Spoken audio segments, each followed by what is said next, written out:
Good morning.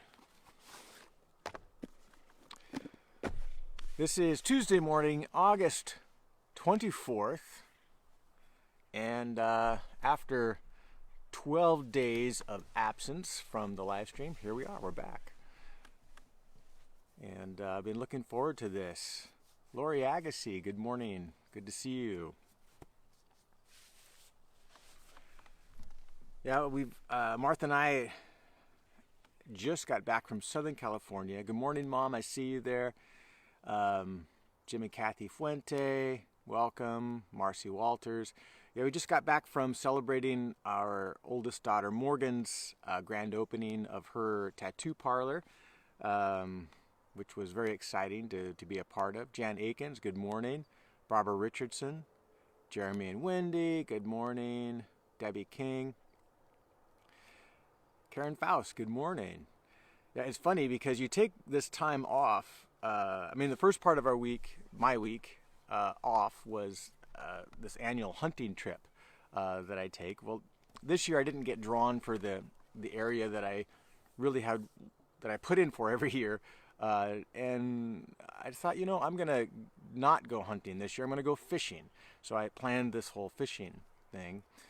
Carmen Lego, good morning. Deanne Fine, good morning.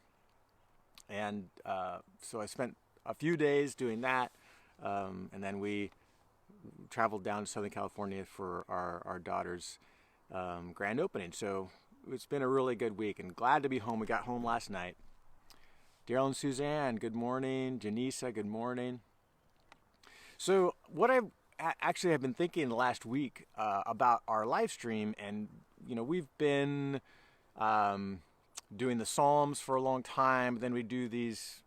We'll kind of go off of that for a period of time, and then come back to the Psalms. And so I was thinking about a different approach, and what I'd like to do for a period of time is to dive into the Proverbs for a little while. And the Proverbs are so great. They're so practical.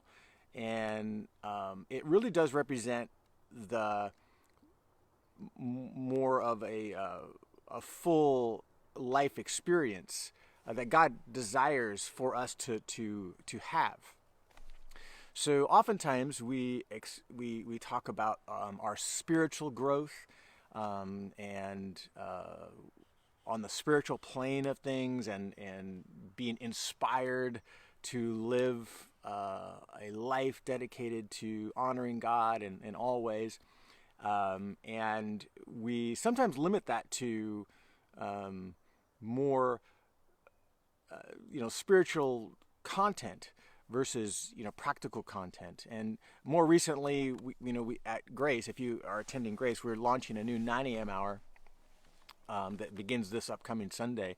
That kind of has some focus, in addition to our spiritual maturity, has some focus on our emotional maturity, that we are growing as human beings in our relationships and how we live our life, our inner emotional world. How do we manage conflict? How do we recognize some areas of growth in our life that need to take place in order to live life more skillfully, and so on. And then there's this a very practical part of our growth, and that is living the wise life, and what the Bible really looks at as living a skillful life, which encapsulates all of these ideas, but some of it's very, very practical. So the Proverbs are about living the skillful life. Living a life that reflects wisdom and not foolishness. So the Proverbs often have that contrast to them all throughout. Here's what the wise person does, and here's what the foolish person does. Be like the wise person and avoid the foolish person's activities, right? So that's Proverbs. There's 31 chapters of Proverbs. And so if you're thinking about like a reading plan, you could read one chapter of Proverbs a day, and there's 31 days to many of our months. So in the course of a year, you could read through the entire book of Proverbs 12 times, theoretically. And so it's actually a good, it depends on how much time you have. It's great to incorporate reading a chapter of Proverbs along with your other reading plan, whether that's the Psalms or other books of the Bible that you're studying. It's just a great addition that you can regularly roll through. And so I won't talk more. We'll kind of talk as we go, as we go through the Proverbs, as to more interpretive techniques to the Proverbs that are kind of unique to the Proverbs. But I want to, so if we were to go on that reading plan, today's proverb is Proverb 24, this being the 24th of the month. And Proverbs are unique in that they don't read from beginning to end. Like one psalm it stands alone. Psalm 23 stands alone. Psalm 24 stands alone. Whereas epistles or narratives, historical narrative, is meant to be read from beginning to end. They're developing an argument or they're developing a story, and it's more like prose. And so you are reading them accordingly, like literature. And so Proverbs are individual ideas and statements. So Proverbs 24 has 10 or 12 statements that take anywhere from 1 to 4 verses to make, that kind of stand alone. So one chapter doesn't have a whole theme to it. Sometimes there are more thematically gathered proverbs, but they're all meant to just kind of stand alone. And many of them are repeated throughout the book of Proverbs, just in different ways. And so they're a collection of wise sayings that are generally true. That if you live according to these proverbs that denote wise, skillful living, it will go well for you. And if you live according to the foolish man's way of life, it will generally not go well for you. That's the idea of the Proverbs. So that's where we're at. We're in Proverbs 24. And I'm going to read the final 5 verses, which are meant to be one idea of this proverb. Proverb 24, beginning with verse 30. And you may have heard this idea before, because they're often repeated in the Bible, these ideas. So beginning with verse 30, it says, I passed by the field of a sluggard, by the vineyard of a man lacking sense. And behold, it was all overgrown with thorns. The ground was covered with nettles, and its stone wall was broken down. Then I saw and considered it. I looked and received instruction. A little sleep, a little slumber, a little folding of the hands to rest, and poverty will come upon you like a robber, and want like an armed man. So let's talk about this proverb, this idea, these 5 verses. What is the writer wanting us to know? What are we supposed to learn from this? So often the Proverbs will draw from agricultural or shepherding type of ideas, because that was what Israel was very familiar with. That was, you're drawing from everyday life things.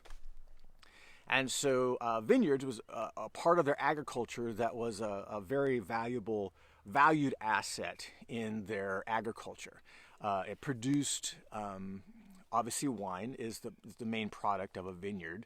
And because water was not always readily available, and clean water certainly was even less available than just water, wine was a regular part of how people drink. They got hydrated, and so so their wine was fermented, but it wasn't nearly as fermented as ours. It's a much more watered down. They had different versions of it, but the everyday drinking wine was just another source of taking in fluids. It was just kind of a watered down version of our wines. And so the the idea, the symbol of the vineyard becomes very rich in biblical literature. God often depicts himself as the owner of the field, and Israel, his vineyard, and he's cultivating this vineyard, and he doesn't want the vineyard to be neglected, and so on. Jesus draws from this imagery at the end of his ministry when he says, I am the vine, you are the branches. He's drawing from this rich agricultural ideas that would be very familiar to the people of Israel. So let's talk about this and what's our takeaway from this proverb. The vineyard, it represents a lot of investment on a lot of different levels, just like anything that we would invest in. So you buy a piece of land. So the vineyard has quite a bit of investment up front. So you buy a piece of land, you plant the vineyard. You can't harvest anything for a while, right? It takes time for those grapes to grow up. You build walls around it to keep the animals out. You constantly are pruning, you're weeding, making sure you're guiding water to these vineyards so they eventually grow. And after a couple of years, you might have your first harvest. Well, still, the work's not done. After the harvest, you take those grapes, you crush them, you store them. There's still a process after the harvest before you yield a final product. And you have, maybe common wine you can drink right away, whereas more fine wine, you have to allow it to be stored for longer periods of time. And so the idea of the vineyard really takes a lot of investment from the beginning to end before you yield a product by the end that is prosperous. It takes a ton of investment. And we can recognize that, even though we're not farmers ourselves. So the idea is the proverb writer is walking by someone's field, and he makes an observation. He sees that it's completely overgrown with weeds and thorns, and the walls themselves are broken down. And he makes this observation, like, wow, look at this. What do I need to learn from this?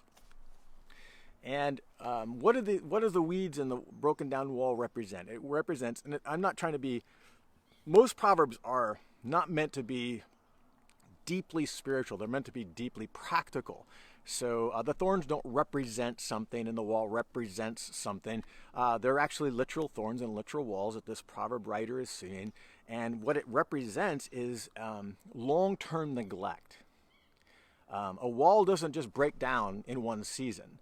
Weeds don't become overgrown to the degree that the proverb writer is reflecting on. It's thorns and thistles and nettles, and it's completely overgrown.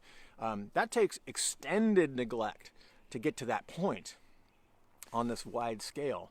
And so, what's the point he's making? What are we supposed to learn from this? And how come, if it's long-term neglect, how come the poverty side of things is more written about as sudden? It comes on like a robber, and it's like, boom, it's there. They have long-term neglect and sudden poverty.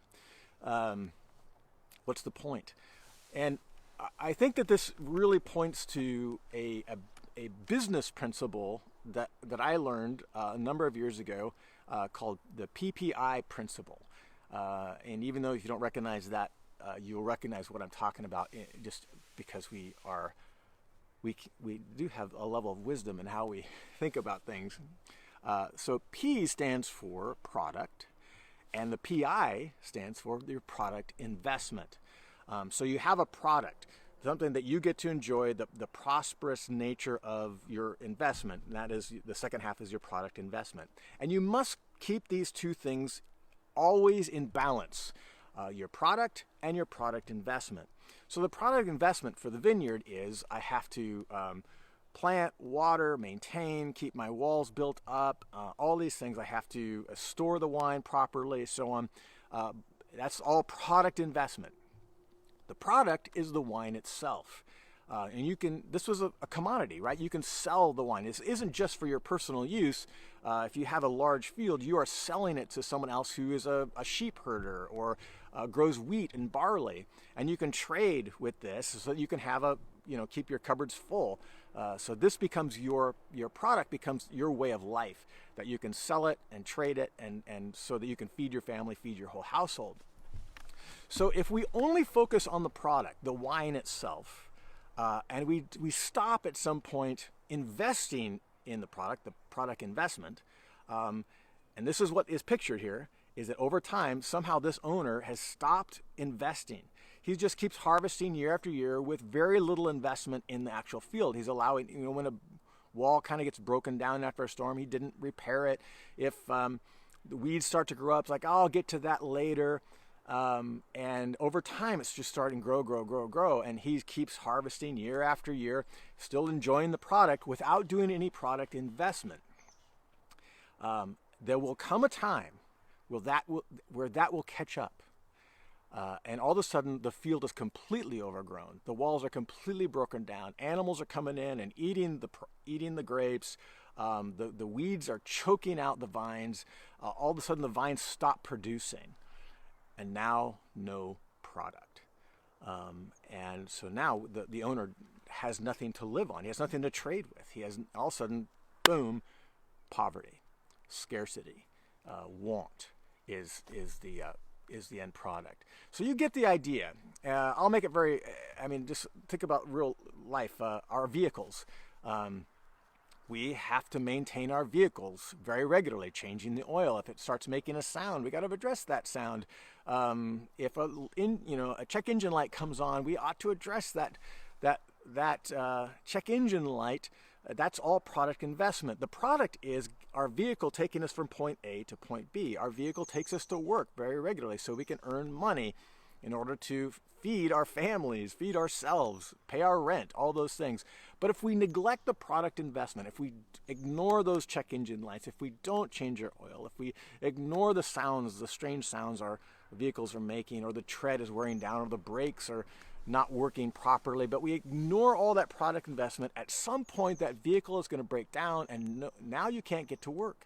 Now you no longer enjoy the product of that vehicle that it's producing for you, the ability to get to point A to point B. So you see the wisdom here. It's no more mysterious than that. It's a practical proverb that says, make sure you're not neglecting the product investment, investing in the product, doing that maintenance on your house, on your yard, on your car, and it's beyond. I think about it in those terms, but also this applies to relationships, working teams, ministry teams. We think about the product of a marriage, and that is enjoying the camaraderie of another person, that deep communion with them, and enjoying life together. But if you're not investing in that person, or a ministry team, or a working team at your business, if you're not investing in that team, you're just enjoying the product of that team. Everybody's doing their job. Everybody's making sure that the ministry is working correctly or their business is functioning right. At some point, if you don't invest in that team, if you don't invest in those relationships, that team will stop producing as efficiently as it ought to or once did. And we're surprised when our marriage is on the rocks. We're surprised when our ministry teams, there's drama happening, or if we're just so focused on the end product, we just assume it's always going to be there. But without investing in those relationships, in that team, in that vehicle, in that lawnmower, in our house, whatever it is that we need to invest in, at some point the product goes away. We don't have a good marriage. We don't have a good working team. Our business is failing because we didn't take time to invest. And why wouldn't we do that? Because it's work, and we don't like work all the time. And that's why this proverb says, I looked at the field of the sluggard, the lazy person, the one who lacks sense. I looked at the field, the man who lacks sense. So the proverb writer is saying, take observation, reflect on this. Don't be like the one lacking sense. Be like a wise man who takes observation and learns and grows. Take the time to invest. If you want a healthy marriage, you invest in it. You want healthy, robust relationships, you have to invest in those relationships. If you want a healthy, functioning business, you have to invest in the people who are producing the product, the people a part of your team, so that they are working to their greatest efficiency. They're not tempted to leave and go to some other team or other business or whatever because they just don't like working for you because they don't feel like they're valued, whatever. All of a sudden the product stops happening. The thing that you enjoyed suddenly ends. And so that's the thought for today. Take some time to consider what areas of life that we need to invest in as the wise man so that we'll be able to continually enjoy the product that we have enjoyed in those relationships or with the things that we own and so on. God wants us to live skillful lives. God wants us to prosper in these areas. So, we'll explore these ideas for a while and have fun with that. God bless you today. Live a good and skillful life today.